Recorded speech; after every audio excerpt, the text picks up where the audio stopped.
Are you looking for inspiration on a daily basis? Well, check out Deal to Heal Tees. With our inspirational tees, you're sure to find something that will inspire you.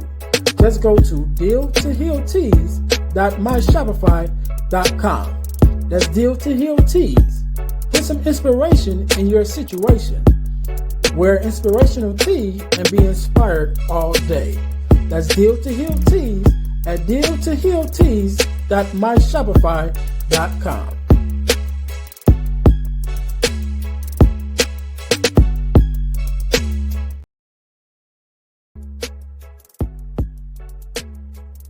Hi guys, if you're enjoying this podcast, then I know you'll enjoy the Deal to Heal with E. James podcast. I'm your host, Earnest James. And on my podcast, my guests and I discuss topics and ways to help us to heal in every area of our lives. I believe that everyone can and should live a life that is whole, healed, and healthy.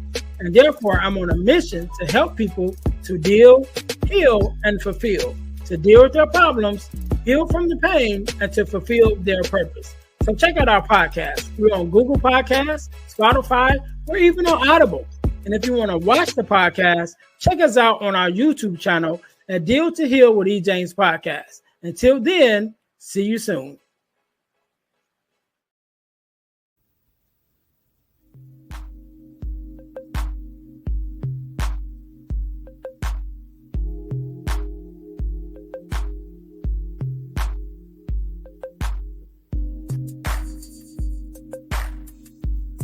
Welcome to the Girl Dad Discussions podcast with E. James. We believe that the relationship between a dad and daughter is one of the most important relationships in a woman's life. Our mission is to promote the daddy-daughter relationship by spreading the voices of girl dads to the world and give love and support to all of our dads and their daughters. Let's get to it. Let's tune in.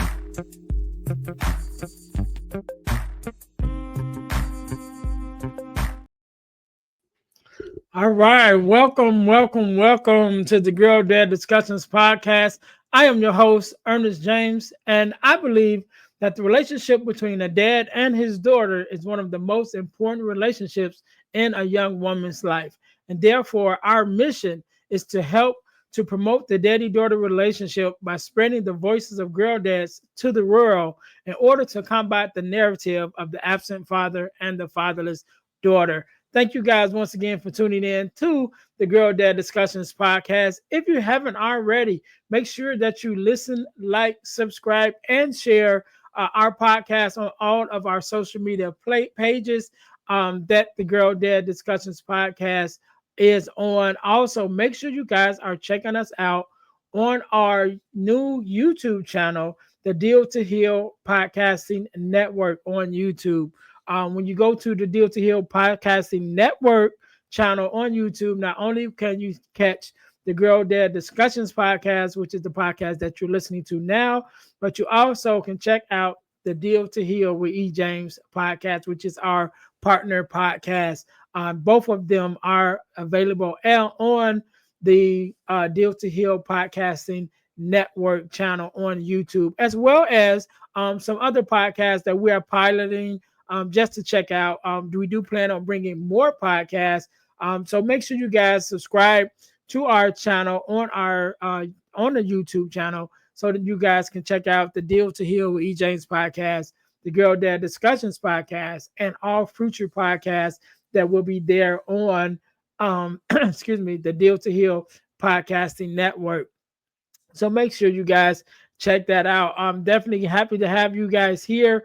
Our product of the week, as you guys know, we are a self-sustained podcast, and one of the ways that we stay on the air is by bringing you amazing products for you to purchase. And so our product of the week is our Purpose Journal, as well as our Purpose Planner, because we believe that in order for us to really get the most out of our lives, we need to journal to keep track of where we've been and where we are in our lives, as well as plan for the future. And so our Purpose Journal, as well as our Purpose Planner, both are available on Amazon. Also in the descriptions, the links will be there. Make sure you check out our descriptions also, because we have amazing information in the descriptions and things that you may want to know and take advantage of. So make sure you guys go and check that out. So today, just like any other day, we are blessed with the guest, Mr. Justin. How you doing? I'm doing very well, sir. How are you? I am good. I am good. First of all, let me say thank you for being on, because you could have been doing anything else with anyone else, but you're here with me and my listeners. And so we want you to I want to let you know that definitely appreciate it that you're taking out the time to be here with us. So we're going to jump right in it. Do me a favor. Introduce yourself to my audience and tell us a little bit about who you are and maybe a little bit about what it is that you do. Sure thing. Hello, everybody. My name is Justin Ritter. I am actually from upstate New York. I'm turning 39 in a few days. Okay. I'm a father to a beautiful young little girl. Her name is Cadence. She is 9 years old. Um, I currently work at a Veterans Agency Medical Center in upstate New York. It's actually one of the largest veteran agencies in the Finger Lakes region of upstate New York. Been there for about 7 years. My daughter does actually currently live with me. We split time with her mother. She's usually with her mother on any of the major holidays, as well as usually like Friday after school through Sunday. Mhm. She attends a private Christian school that I actually pay for every year. I personally believe that having God first in her life is actually incredibly important, as it should be for everybody else.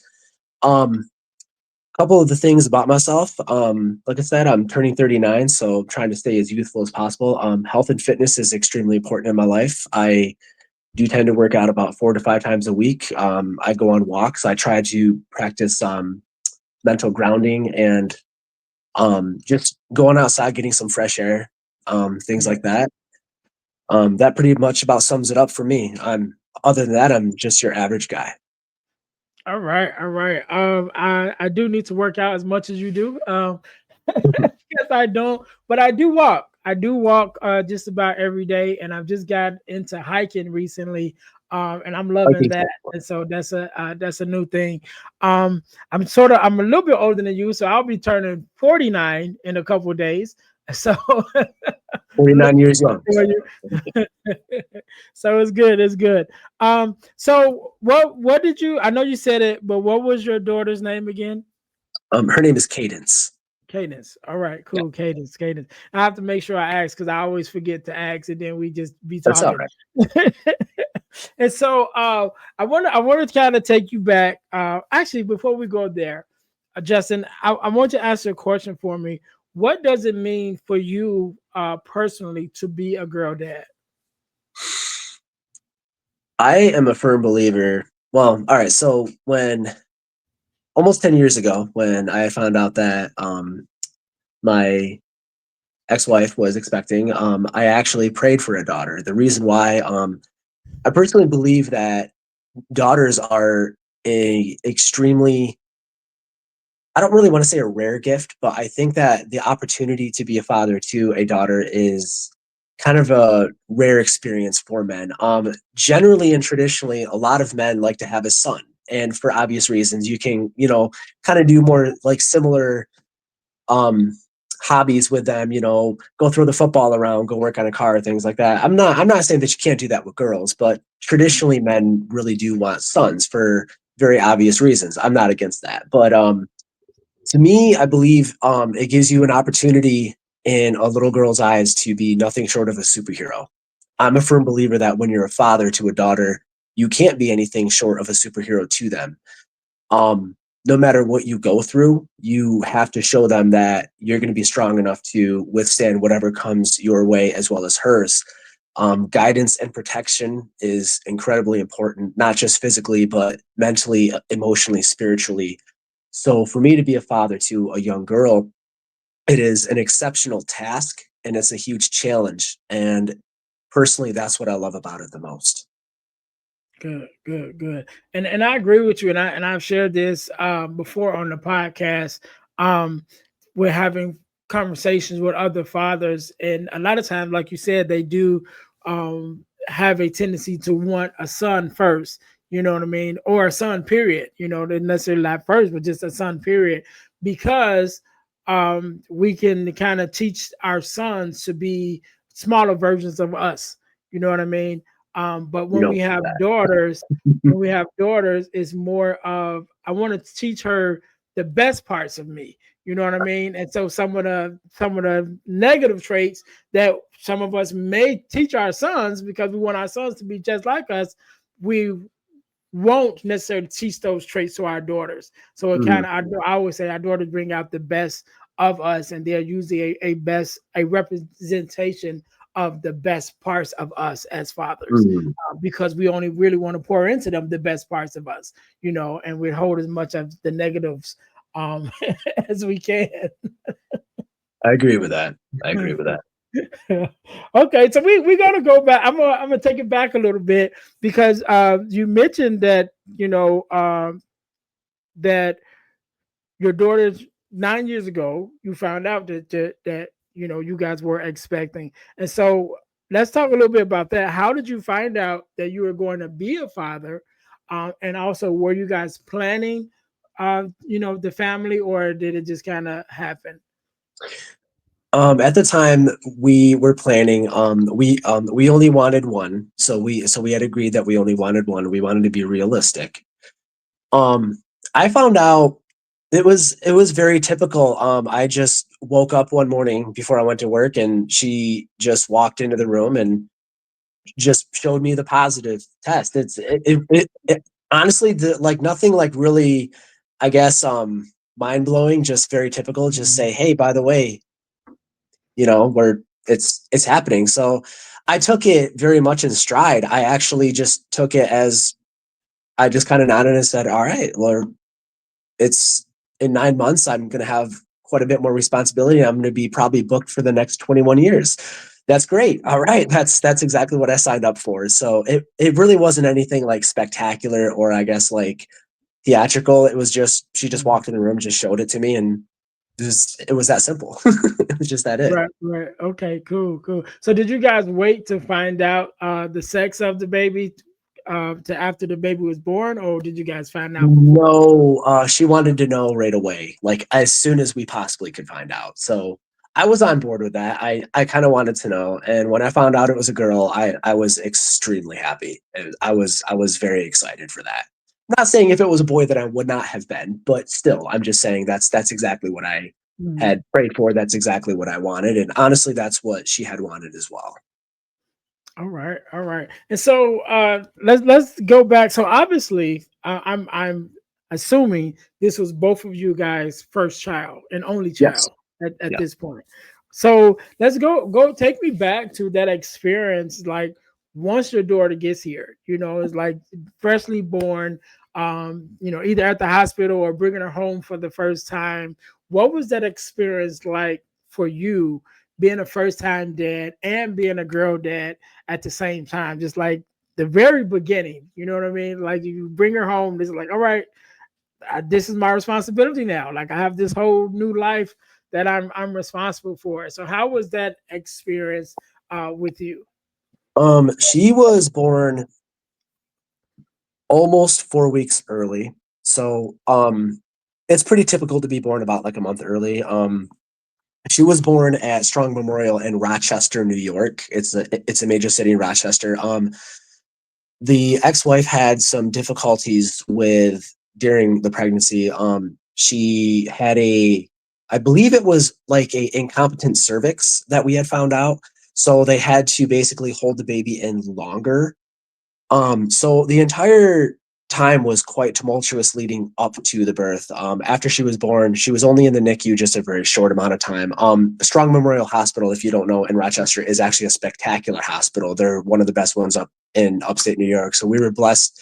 I mean, it's about a 2.5 hour drive from where I am, but we were blessed to actually be able to go there and have such a outstanding medical professionals amongst us just to reassure us, hey, this is normal, everything's going to be fine. When she had finally come home about 3 days later, it never really hit me. I just kind of was learning how to hold the baby properly, etc., things like that. And like as like a first time dad, you're kind of clueless unless if you grew up around people that have babies or if you had younger siblings. I really didn't. So um I was kind of learning everything as it went. It was never really, it never really hit me that like I had a giant responsibility on my hands until she was about 2 or 3. The reason why I don't know, that epiphany just never registered until 2 or 3 years later when I was like, hey, you know, like now the harder part. Well, so the cute stage is coming up, right? And then afterwards, the harder part's coming up. I would say I'm going through the harder parts right now as she's starting to grow.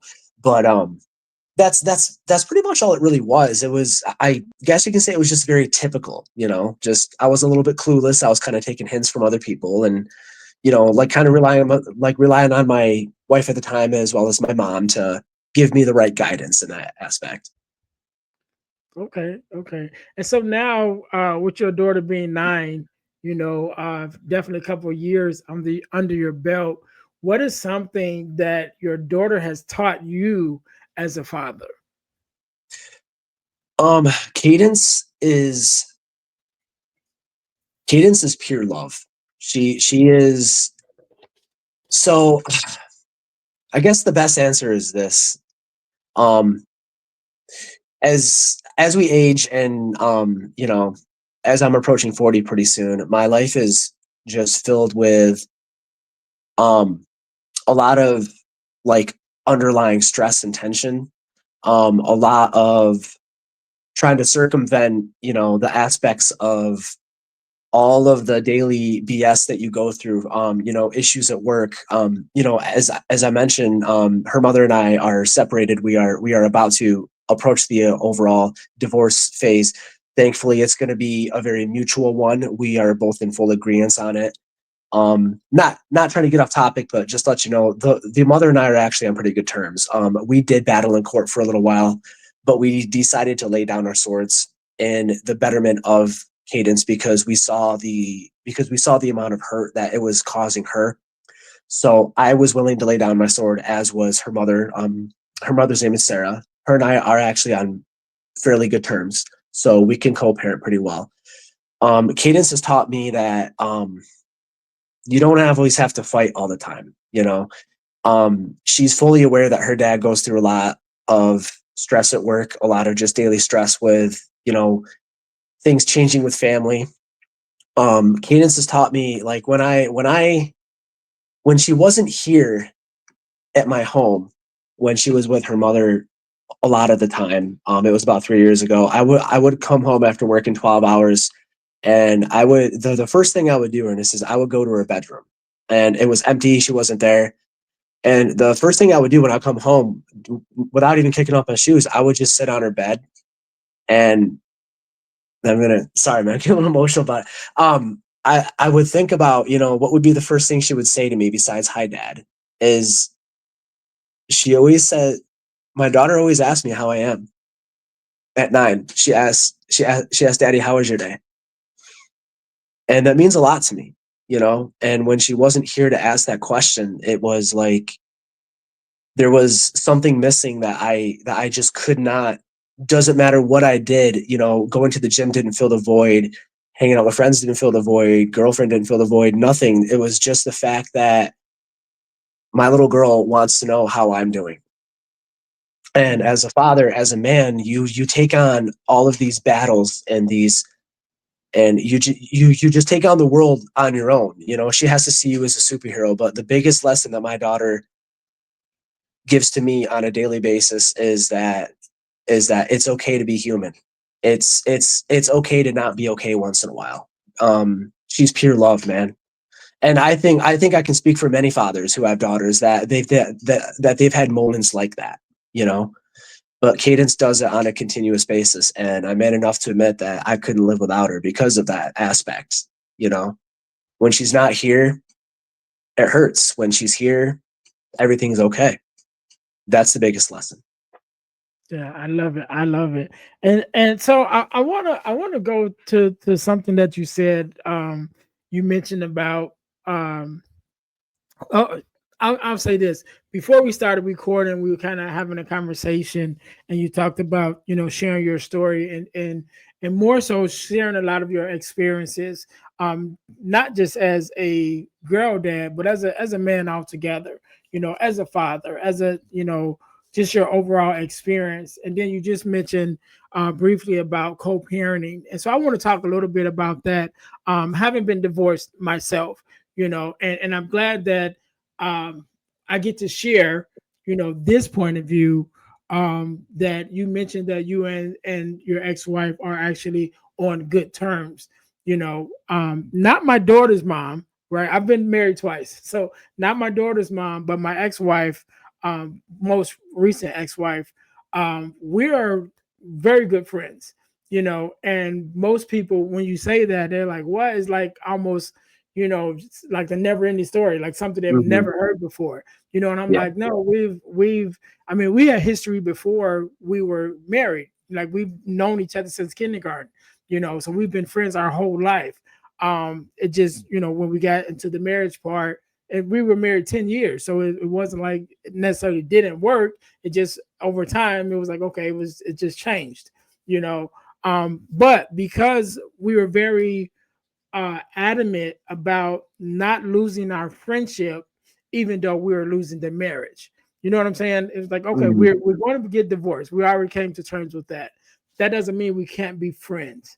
You know what I mean? We've been friends longer than we've been married. You know what I'm saying? We've known each other, what I'm saying, longer than we were married. And so Hmm. we were very adamant about not wanting to lose that.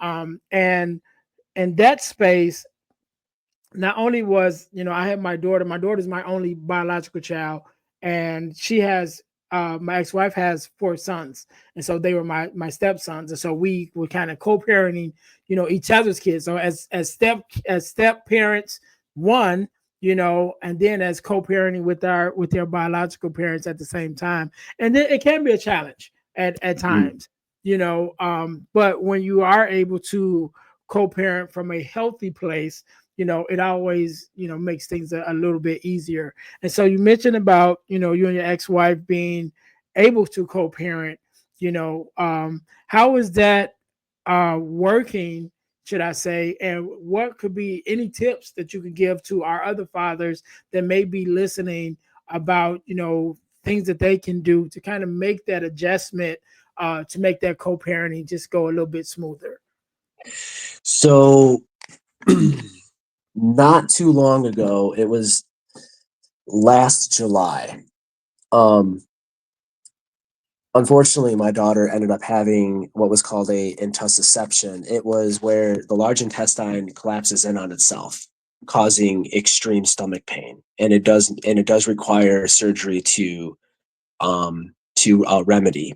So once again, we found ourselves up at Strong Memorial Hospital, and Sarah was there as well, as was my parents. I don't. This is something I don't want to get into too deep, but Mhm. because other people may end up hearing this one day, but the family aspect between my parents, myself, and my ex-wife is incredibly tumultuous. Mhm. Um, they very much are not on the same page for reasons I'm not really going to technically get too far Yeah. into, but Right. there's an incredible amount of tension between my family and my ex-wife. So with all of us there to support Cadence, um, here I am navigating, the issues between them because they're all there. Mhm. And I'm gonna make a point of this in a minute. Just hear me out. So Mhm. we're there at the hospital. We were rushed up there. I went up there in the ambulance with my daughter. It was like almost 1 o'clock in the morning. So we get there, and then not that it matters, but we actually had to I actually end up going twice because she went back almost 2 days after she came home. But the time that we went up there to find out what was going on, um, my mind was just warped because here I am seeing my little girl writhing in pain the entire time. And when we get up to the hospital, um, my ex-wife is there, and I'm trying to fill her in on what's going on because we still don't know what's going on. We just know Mhm. that our daughter is in incredible stomach pain. She was on morphine. IV drips, everything to try to get everything calmed down. Once they had found out what was going on and what we needed to do, this was our first major hurdle as co-parents. Our daughter has to have stomach surgery. Now everything ended up okay in the end, but this was our Mhm. first major hurdle. How did we deal with that? You know, Sarah made a point that, she had issue with my parents being there. My parents made it a point that they had issue with Sarah being there. I'm caught in the middle and I'm looking at my daughter writhing in pain. And I'm thinking to myself, what is the most important thing right now? Why are we Mhm. here? Is the most important thing the hurt that my parents feel against Sarah? Is the most important thing the hurt that Sarah feels from my parents? Is the most important thing, how I feel about this entire situation? No, the entire point is with your child. When you are battling in court, if your daughter is old enough to understand that mommy and daddy are not together anymore, and if she is old enough to understand that you don't like each other, then the entire battle gets focused on you against her. But your Mhm. but your daughter is right there, clutching her heart, thinking, why are they doing this? So we have a tendency to lose track of why we co-parent and why we need to co-parent.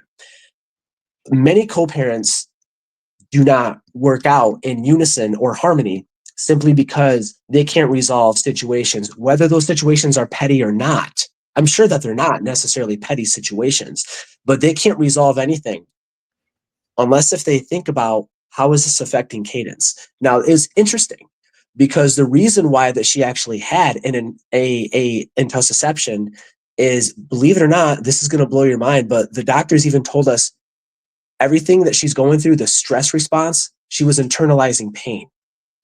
So I had to bring myself down to earth and bring my entire family down to earth and said, this is our fault.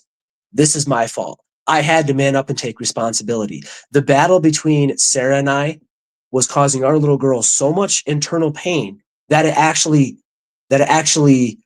came out from itself into an actual physical ailment. Mhm. So that was one of the hardest things that I've ever had to swallow as a father. And everybody around me told me, it's not your fault. It's not your fault. Bull, it is my fault. Every decision that you make as a parent is your fault. And as soon as can actually understand that every choice that they make has a consequence, whether it's the right choice or not, that's why you're a dad. That's why you're a father, is you need to own up to your responsibility. My little girl was writhing in pain in a hospital because of me, not just because of Sarah, not just because of my parents, because of me, because of the decisions that I made. So that really brought me back down that everything that you do has a ripple effect on your child. So my best advice to any co-parents, swallow your pride. Because if you have a daughter and if she's old enough to understand what's going on, everything you do is going to affect her. Mhm. Well, my ex-wife doesn't understand. Doesn't matter what she doesn't understand. It matters what your child understands. So when you're battling in court, spending thousands of dollars on a lawyer to pin your ex to the wall, keep in mind that she's watching you do this the entire time and she's aware. And unfortunately, many little girls grow up to actually resent one of their two parents. Normally, it's the dad. If their parents break up, it's normally that they're going to turn around and resent you for that. And it's incredibly important that you maintain equilibrium in your relationship with your daughter. You need to be incredibly transparent with your child. When I left my ex, I explained, even though she wasn't old enough to understand, Ernest, I explained to her what's going on. I said, I still love you. Mommy still loves you. We are both you are so important to us and we will get through this together. Doesn't matter whose fault it is. If you don't do that, the first thing when you decide to leave, then you're doing everything wrong. And the fact that my daughter internalized pain that grew into a physical ailment that she had to have surgery for, that is something that I cannot ever get out of my head. Now, Ernest, was that my fault? Yes and no. Does that make sense? Yes and Mhm. no. Yeah. Yeah, and I love everything you said, and I think the one of the most important things that you said that I agree with 100% when I'm talking to other fathers, talking about co-parenting, and it's like, what is the main objective? You know what I mean? It's Mhm. not so that I'm right. It's not that so that she's right. It's so that we're doing everything that's in the best interest of our child. You know what I mean? And when Mhm. we as parents can really come to that realization, like it ain't about us no more. You know, when we got married and we had the whole wedding and all of that, that was about us. But once we had children, everything that we do, like you said, affects our children. And so it's our job to make sure that whatever we're doing, it's about the best, what's in the best interest of the child. You Mhm. know, and so when we can focus on that and we can keep that front of mind, then the decisions that we make as far as adults and parents, especially when we have to co-parent, is not as hard. It's definitely still going to be some hard decisions, you know, especially like how far you live apart and the weekend and schedules and all of that. Again, if you live far apart, um, it could be difficult. And just Mhm. co-parenting period can be difficult. But if we make the main thing, we keep the main focus on what's in the best interest of our child, it definitely makes things a lot easier when we're not tapping into, our emotions. I'm not tapping into my emotions or how I feel. You're not tapping into, or she's not tapping into her emotions on how she feel, but we're both coming to it logically and saying, how does this make our child feel? You know what I mean? And if we can keep that, uh, front and center in our co-parenting experiences, I think it'll go, they'll go a lot better and work out a lot better. Yeah. If they can just stop losing sight of the main purpose of why you're even going through a split in the first place, which is Mhm. what's best for your children. Like you said, I love what you just said. When you had your marriage and your honeymoon, that was about you. After you have the children, your entire life perspective changes. It really can't be about you. I'm not saying that you can't take some time for yourself because you obviously Mhm. have to be a strong individual to keep going, but Right. it's we always tend to lose sight of you know whatever we're going through, we're not growing through with our children. That's the point, because especially if you have a young daughter, she's just going to look at this entire situation, and she looks at it from a very black and white standpoint, you know even though there are so many shades of gray that have that involve a breakup. To a child, it's very black and white. You're not with mommy anymore. That's all they think about. That's it. Right. Yeah, yeah. And sometimes, like you said, even in your daughter's case, um, whether it's from the full stress of it, but a lot of times, even outside of you being the family separating, the child sometimes internalize it also. You know what I mean? As far as, okay, how much of this is my fault? Oh, Because absolutely, sometimes they're absolutely. to them like they're the link between the two. Hmm. Yeah, daddy's married and mom was married, but I'm the one that's holding this together. And so if it's breaking apart, then what part did I play? You know what I mean? Hmm. And sometimes our kids internalize that. And that's why I'm glad that you said, even your experience of making sure that you sat down, even though she was at a young age where she probably couldn't necessarily understand the whole thing of it, but to even have that conversation to be like, look, this is what's going on with me and mom, but it's of no reflection of how we feel about you. And I think that's Yeah. very important because sometimes, as adults, we adult everything. You know what I'm saying? Hmm. Like we just come to everything with our reasoning as adults, and we forget about what it feels like to be a child and what it feels Hmm. like to think like a child and feel like a child when you're dealing with different, situations. Because as again we mentioned about our age, I'm finna be 49 soon. So if I'm bringing my 49 years of experience to a situation of a child who may be 9, 10, they don't have the years of experience that I have to be Right. able to, compartmentalize and really evaluate whatever the experience that they're having. So they have to look at it from their experience that they're able to. And sometimes we, again, as parents, have to be able to take all of our adultness out and say what's in the best interest of our child, and really, sometimes bring ourselves down to be able to look at it as the way our child is looking at it in that moment, to Hmm. be able to say, okay, I may, as an adult, I may see it this way, but this is the way that my child sees it. And again, if we're keeping in mind what's in the best interest of our child, then we'll be willing to do that and make those adjustments, whatever those adjustments are, for the best interest of the child. Hmm. Yeah. All right, all right. Yeah, I'm loving this. I'm loving this. So Justin, really quick, we're gonna make a slight transition Hmm. into the getting to the core segment of the podcast. And the getting to the core segment is built off of a ebook that I wrote called The Four Core, which is the four core values that every daughter should get from her father. And to my audience, you guys can get your copy of the core four at ebooksbyejames.com. Again, that's ebooksbyejames.com. You can get your copy of the Core 4 ebook. And so, Justin, I want to talk a little bit about the Core 4 because I wrote it because I was thinking of what is at its core.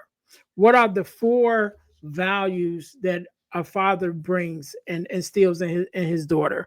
And I believe that those four values at its core, now we definitely add more to the lives of our daughter, but I think at our core, we generally start with these four, and it's guidance, affirmation, love and affection, and protection.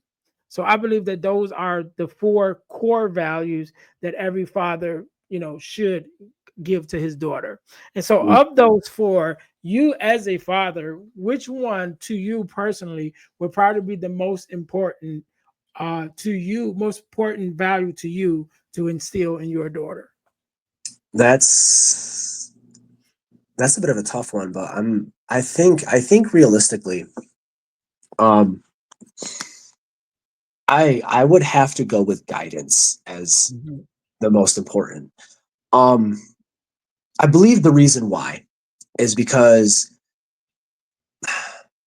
being a father to a younger daughter nowadays, I personally believe that this is actually probably one of the hardest decades to necessarily navigate because I don't really want to get into it on to like kind of go off on a tangent here, but we live in a very, very awkward time. There is so much confusion. There is so much um, irrelevance in like the school system. There's so much forms of irrelevance in society. Um, Little girls are impressionable, but they can also be incredibly confused. Not trying to in any way, shape, or form take love and affection away from that because that's probably an incredibly core principle. But I'm going to go with guidance, and here's why. As a father, um, in general, your role is not just to love unconditionally, but also to take her by the hand and navigate the correct ways in life that you personally feel are what's best for her. Mhm. Um, this is also a big reason why that I chose a private Christian school for her is so that she can try to be on a more stable equilibrium in her educational life as well as in her personal life, so that she can understand, okay, I'm putting God first, and I'm putting myself second, and then I'm putting the love for others third. So that's easy to navigate. So that part of my parenting is kind of in a way I don't want to say like pawned off on or taken care of, but I feel better about that. Um, Guidance as a father is one of the most important critical roles because if if a little girl is fatherless, the guidance is completely gone onto the mother. But I would really say that they can't do it the same as us. And I'm going to tell you why. Because, quite frankly, when you have a stable man who has traditional masculine values that are embedded in love and affection, that guidance really shows itself. Cadence, let me give you an example. Cadence knows that her dad loves going to the gym. Why does her dad love going to the gym? It's not for vanity, it's for health and fitness, and it's also for mental health. my little girl loves going with me. She loves going with me. She'll go hit some of those machines, put it on a lower weight, and she's watching me do the movements, and then she's copying doing the movements, and we're laughing and having a great time. That's that's a healthy form of guidance because I'm showing her, hey, this is important to do in life, you know, um, especially when it comes to challenges. Challenges in life is something that children need to understand is a healthy thing, not a bad thing. That's where the guidance of a father comes in. Um, One of the biggest things that I had to learn as a man growing up that I learned later on in life was accepting challenges and actually embracing them. I used to avoid challenges when I was younger. And if there's one thing I could change about myself, it would be avoiding challenges. I used to stay inside of a comfort zone for quite a long time. And that was a big mistake. And I'm trying to teach her that being in comfort zones is not a healthy thing to do. Now, I'm not saying to throw a bunch of challenges at your little girl at once and be like, okay, take this on, take this on, take this on, but just very carefully as you go through life and as she ages, take her by the hand and go, okay, this is going to be the next thing that you're going to go up against. This is how daddy would handle it. You know, that's something that um that's something that I personally believe is incredibly critical to the role of a father is to guide your little girl through life because this is a very, very hard time in life. This is a very confusing time in life. And nothing is more shameful than seeing your little girl become something that you think that she shouldn't be, you know? And I think that it might seem a little personal, but that's definitely my best answer that I can give you. Yeah, good, good. I love it. I love it. One more question before we get out of here. So the ebook is called The Core Four, which is the four Mhm. core values that every father should give to his daughter. But if there could be a fifth value that you could add, what would that fifth value be and why? Stability. I would have to say stability. Not just stability as in like providing a roof over her head, but Mhm. I personally believe in some ways you should try to teach her about financial stability at a very young age. Um, get her a savings account and put some in there every week that you get paid. I believe that stability is something that the younger generation do not have at all. So I'm a millennial, and I can tell you firsthand that many, many, many millennials lack that one big fifth core value is stability. Many of us millennials are not doing very well, and Mhm. that's something that I want to try to have my daughter avoid is to be stable as she grows into a woman and having that level of stability that I can give her kind of in a passive way. Like I don't want her to grow up to give me the credit for it at all. I just want to grow up to watch her be stable and just in my own mind go, it's what I was aiming for. So my fifth is gonna have to be stability for sure. All It's right. important. It's Yes, it's that really is. important. I love it. I love it. I want to thank you, Justin, for being on and for sharing your expertise of fatherhood and being an awesome girl dad. I Thank you. want you to have the last word, and I want you to leave us with a word of advice or inspiration, however you feel. And then also, if you feel, your social media handles and things of that nature, where we can find you and kind of follow your journey. And so I'll give you a couple minutes to think about that. To my audience, thank you guys once again for tuning in to the Girl Dad Discussions podcast. Make sure you guys are checking me out on my main website, which is the dealhealfulfill.org. Again, that's dealhealfulfill.org, because my mission is to help people to deal, heal, and fulfill, to deal with their problems, to heal from the pain, and to fulfill their purpose. And so make sure you guys are following me on the website. You can check me out as far as everything that I have going on with the Girl Dad Discussions podcast, with the Deal to Heal with E. James podcast, also everything else that I have going on as a speaker, as an author, to be able to come out and even to speak at your school or organization, or even facilitate a workshop. Again, if you guys go to dealhealfulfill.org, you can find all of that information on how to get me to come out and be a part of whatever it is that you got going on. Also, we talked about the Core 4 ebook, but there are also other ebooks that I've written that's available to you at ebooksbyejames.com. Again, that's ebooksbyejames.com.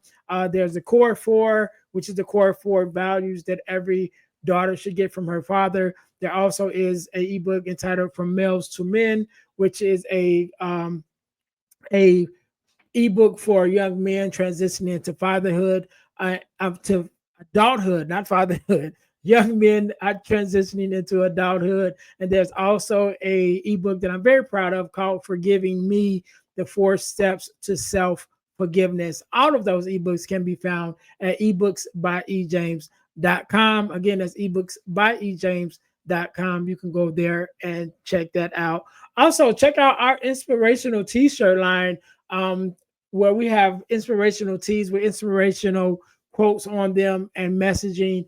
Put some inspiration in your situation. Wear an inspirational tee and be inspired all day. That is our tagline. Not only do we have inspirational t-shirts, but we also have our podcast merch t-shirts, which is our podcast, our t-shirts with our podcast logos on it. There's one with the Girl Dad Discussions podcast logo, as well as one with the Deal to Heal with E. James podcast logo on it. So make sure you guys go deal to healtees.com. That's deal, the number 2, healtees.com, and check that out. And last but not least, over the last couple of years, I've been blessed to be a part of an organization called the Forgiveness Mission. And what we do, we have free virtual workshops every other month, talking about everything surrounding forgiveness, forgiveness of self, forgiveness of others, forgiveness of the world. And we just really believe that it's a very important topic to be able to relieve ourselves of the burden of carrying unforgiveness in our lives. And so you guys can sign up for our next free virtual workshop at forgivenessmission.com. And also, you can also go to Eventbrite and register for the forgiveness workshop sponsored by the Forgiveness Mission. Again, these workshops are absolutely free, but the information is priceless, and we do them every other month. So whenever you listen to this episode, either one is coming up or one just passed. So again, you can go to forgivenessmission.com to sign up for our next free virtual workshop. Thank you guys again, Justin. I want to say thank you, man, for being on. Thank you for sharing your story and your expertise as a girl dad. I definitely appreciate it. I want you to have the last word, so the floor is yours.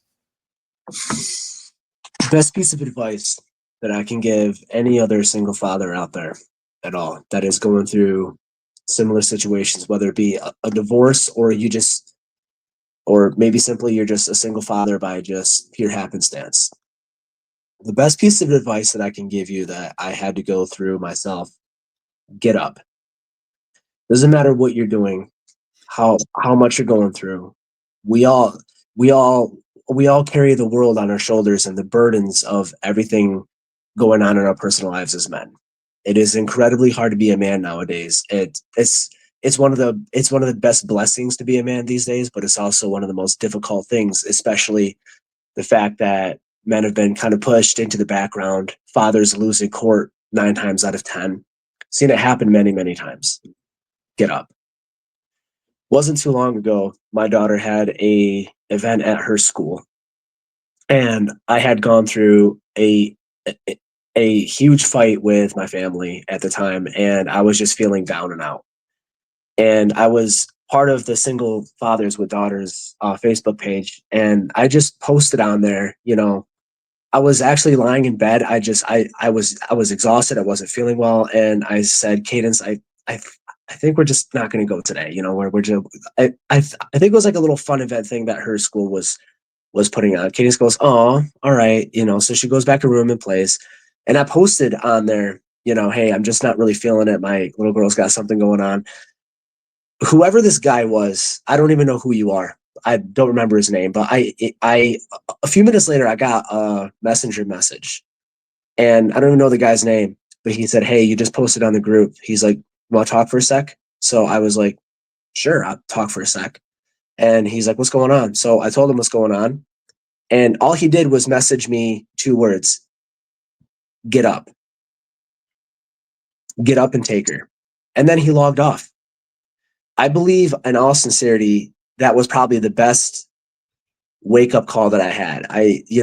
As I said at the beginning of this podcast, Ernest, to our daughters, we are nothing short of superheroes in their eyes, and we can't be anything short of that. And at that moment, she saw her dad lying in bed, feeling defeated. This was in the midst of court battles was going on. I was just bogged down, and I couldn't take her to this little event 20 minutes down, to her school.